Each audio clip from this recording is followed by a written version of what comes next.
एक चोर था, उसने अपने गुरुजी से पूछा, गुरुजी मेरा विवाह कब होगा? गुरुजी ने कहा, बेटा तेरा विवाह तो होगा उस दिन जिस दिन से ठीक तेरा विवाह रात को होगा और सवेरे तुझे फांसी हो जाएगी। जिस दिन तेरी फांसी निश्चित होगी, फांसी निश्चित होने के बाद तेरा विवाह निश्चित होगा। चोर ने कहा कि जब फांसी निश्चित हो जाएगी तो फिर विवाह करेगा कौन? बोले नहीं, ऐसे ही लिखा है तेरे भाग्य में। अब वो चोर तो चोर था, चोरी करना उसने छोड़ दी। चोरी नहीं करूंगा, फांसी नहीं लगेगी। मतलब देखो, उसने जान लिया कि मेरे साथ क्या होने वाला है। अब वो सावधान हो रहा है, पर जो होनी है होके रहेगी। आप कितने भी सावधान हो जाइए, कितने भी चालाक हो जाइए, पर जो लिख चुका है, जो किस्मत में है, मिलना है तय। एक दिन वहां से राजा की सवारी गुजर रही थी। ये चोर पहले चोरी करता था पर अब नहीं करता। राजा की नजर इस पर पड़ गई। राजा ने कुछ याद किया। राजा को याद आया, इसने गले में एक सोने का माला पहन रखा था। अब तो सुधर गया था, पर जो चुराया था वो तो था ही ना इसके पास। राजा ने देखा किसके गले में माला है, ये माला तो मेरा है। इसने कभी राजा का माला चुराया होगा। राजा ने पकड़ लिया, बुलाया दरबार में, तेरे पास माला कहां से आया?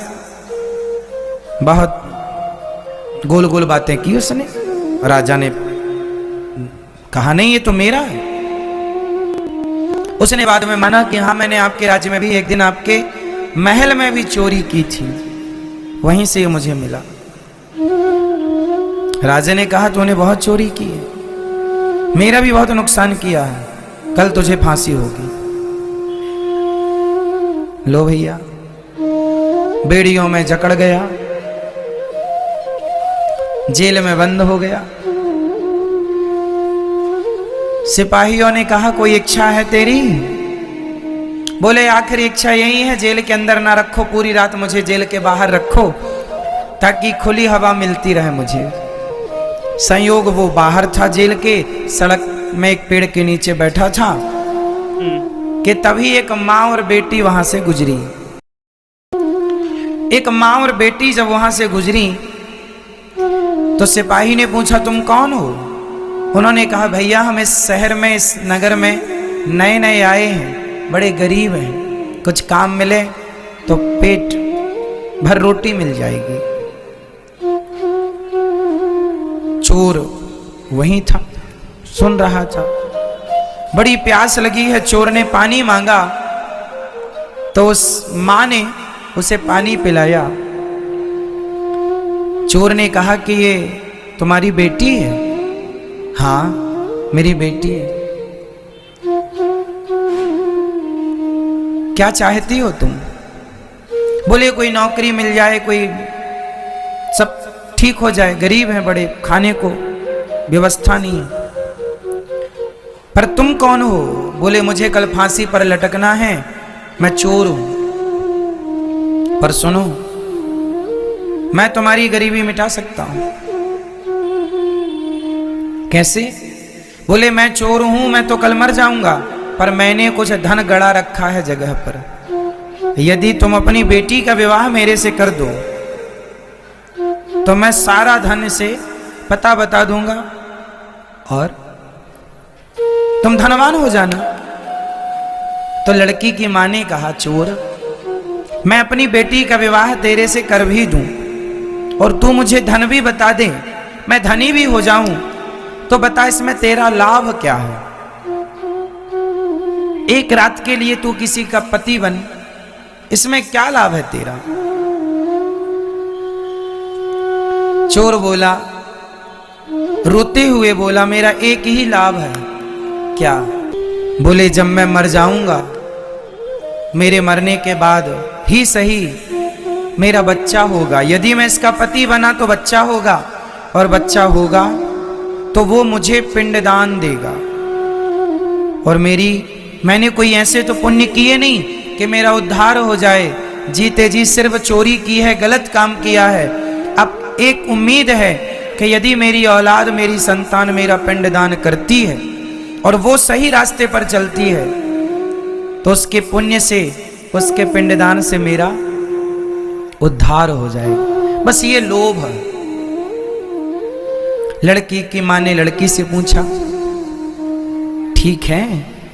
उसने कहा मां जैसा अच्छा लगे। मां को लगा ठीक है, भटक तो रहे ही हैं, धन मिलेगा, ठीक है। शादी हो गई, पंडित जी को बुलाया, घंटे 2 घंटे में अग्नि जला करके फेरे दिलवाए, विवाह संपन्न हुआ। एक रात वो अपनी पत्नी के साथ रहा।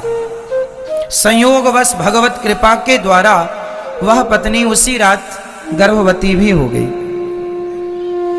सवेरा हुआ, सूर्योदय होते ही राजा की आज्ञा के कारण चोर को फांसी पर लटकाया गया। चोर मर गया। चोर तो मर गया, इसे धन भी मिल गया उसकी बताई जगह पर। अब क्या हुआ देखिए, अब जो जीवन में मिलना है वो कैसे कैसे मिलता है, और जो नहीं मिलना वो नहीं मिलता कैसे। ये धनवान हो गए मां बेटी दोनों। मां को लगा चलो बेटी का विवाह कर देना चाहिए। इसने फिर बेटी के विवाह का प्लान बनाया। एक लड़का मिला भी, लड़के से कहा विवाह करोगे? हाँ हाँ कर लेंगे। विवाह किया तो उस लड़के ने जिसने विवाह किया, संयोग से वो भी एक चोर था। और चोर था तो रात के ही उसने पूरा बोरिया बिस्तर बांधा, इसका सारा धन उठाया, भाग गया। एक चोर ने धन दिया, एक चोर ने धन ले लिया। अब ये जैसे थे फिर वैसे हो गए। धन जाते ही उस धन के गम में ये मां निपट गई।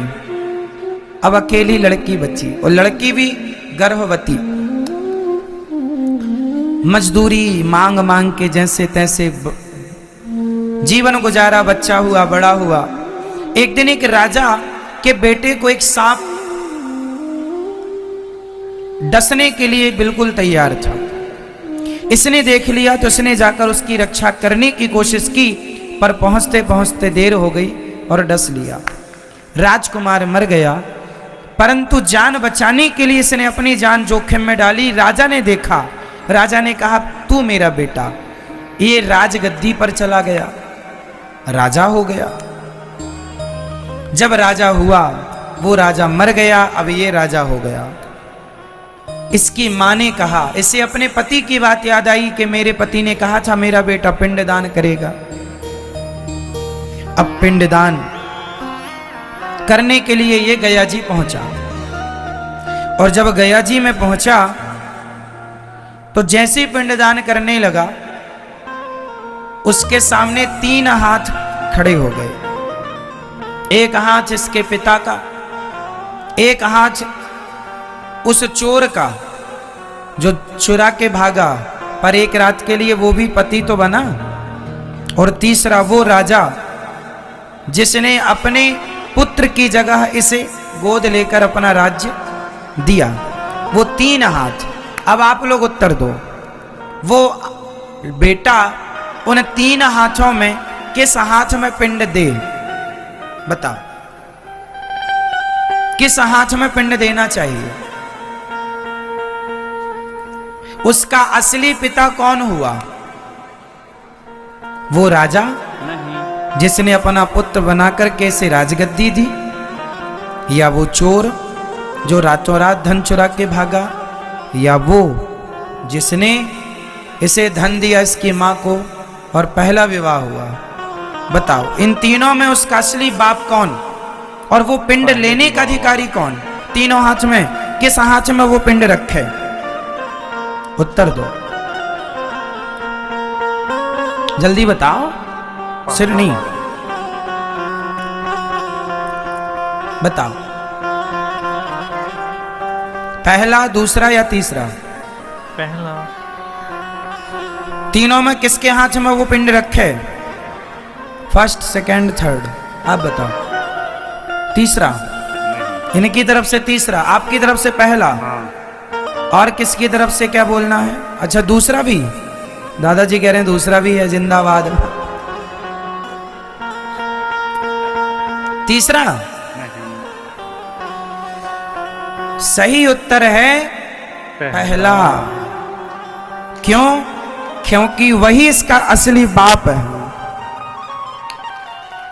और भले वो मर गया सवेरा होते ही, परंतु उसी ने संकल्प, उसी ने सपना देखा था कि मेरा पुत्र मेरे लिए पिंडदान करे। इसलिए बाकी तो सब धर्म के हैं, धर्म में मानते चले गए, धर्म की बेटी, धर्म का बेटा, ठीक है, उनके भी अपने कर्तव्य हैं, ठीक है, पर पहला पिंड लेने का अधिकारी वही है। बाद में फिर ये किसी को भी दे, कोई आपत्ति नहीं। अर्थ क्या निकला इस कहानी का? इस कथा से ये सीख मिली कि हमारे जीवन में कितना भी उतार और चढ़ाव आए और आएगा, कब आदमी राजा से रंक हो जाए और कब रंक से राजा हो जाए, तुम्हारी किस्मत ना हम तय करते हैं ना पड़ोसी। आपकी किस्मत, आपका भाग्य आप स्वयं बनाते हैं। और जो आप यहाँ बैठे हैं, आपका भाग्य पहले ही लिख चुका है कि आपको ये आगे मिलेगा। इसलिए जो मिल रहा है वो हमारे कर्मों का फल है और भगवान की कृपा से उसे लेकर प्रसन्न ही रहना चाहिए। ये समझदारी है।